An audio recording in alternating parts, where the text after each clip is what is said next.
আসসালামু আলাইকুম গাইস। আজ কিন্তু আমি ভীষণ খুশি, চলে যাচ্ছি বাবার বাড়ি। চলে এসেছি সদরঘাটে, কি ভীষণ বড় একটা লঞ্চ। তো দেখো, লঞ্চে উঠেও পড়েছি, বসে পড়েছি 4 ঘন্টা জার্নির পরে। এই যে নেমে আবার গাড়িতে চড়লাম, এখন বাড়িতে চলে যাচ্ছি।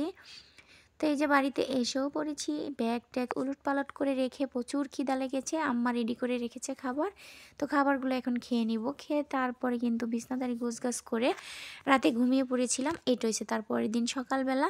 তো সকালবেলা ঘুম থেকে উঠে দেখতেছি আমার আম্মু এখানে জাউ ভাত রান্না করেছে, আর ধনিয়া পাতা দিয়ে, শুকনো মরিচ আর রসুন দিয়ে ভর্তা করেছে। তো এই জিনিসটা আমার ভীষণ পছন্দের একটা খাবার,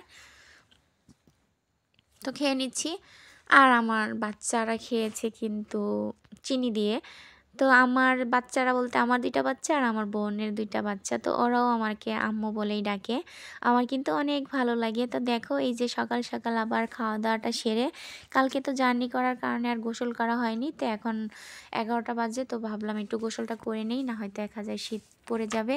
তো গোসল টোসল করে কাপড় চোপড়গুলো নেড়ে দিয়া তারপরে কিন্তু এই যে বিছনাগুলো সুন্দর মতো গোছগাছ করে রেখে গেছিলাম। তারপরে দেখতেছি আমার ছেলেটা ঘরে, ছেলেদেরকে নিয়ে এসে একটু দুষ্টামি করেছে, একটু বালু বালু লাগতেছে।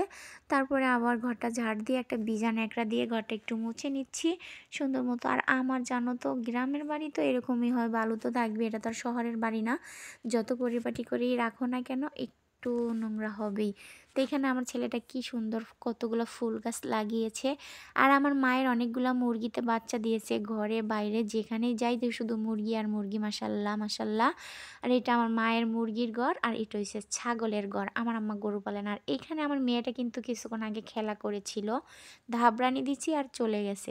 তো এখন ভাবলাম একটু কারবাঙ্গা পেরে নেই গাছের থেকে।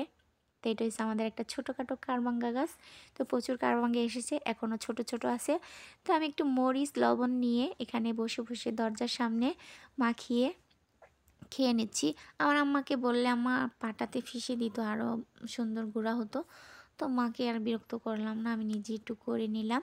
তারপরে আমার আম্মা বলতেছে, আম্মা দেখো তোমার জন্য কত সুন্দর শাক নিয়ে আসছি।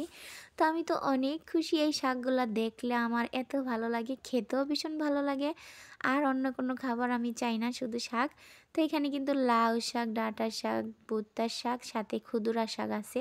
তো শাকটা আম্মা বেছে নিয়ে ধুয়ে এখন রান্নাটা বসিয়ে দিয়েছে। তো এই যে বাহিরের চুলার ভিতরে রোদে বসে রান্না করে এখানেই কিন্তু বসে খেয়ে নিয়েছি চুলার পাড়ে সবাই, কি সুন্দর করে চারপাশে বসে। তো আজকের রান্নাটা ছিল এই যে এখানে আবার ছাগলগুলো বেঁধে রাখছে। আর এই যে দেখো, বিকালবেলা চলে গেলাম সবাই একটু খেতে, কারণ খেতে যায় দেখি চারপাশে কি সুন্দর হলুদ আর হলুদ। তো এখন তো সর্ষে সিজন, সর্ষে ফুলের ভরা ক্ষেত, একদম ভালো লাগে দেখতে। তো এখানে আবার আমি কিছু শাক উঠাচ্ছি, আম্মাকে বলছি দেখো আম্মা কত সুন্দর শাক। তো আম্মা বলছে উঠাও, আবার তোমাকে কালকে রান্না করে দিব। তো আমি আম্মাকে বলছি আমি যতদিন থাকি তুমি আমাকে প্রতিদিন শাক রান্না করে দিবে। বলে ঠিক আছে, কোনো সমস্যা নাই। তা আম্মা একটু ছাগলের জন্য ঘাস নিল আর একটু শাক টোকালো। তো কেমন হয়েছে? আল্লাহ হাফেজ।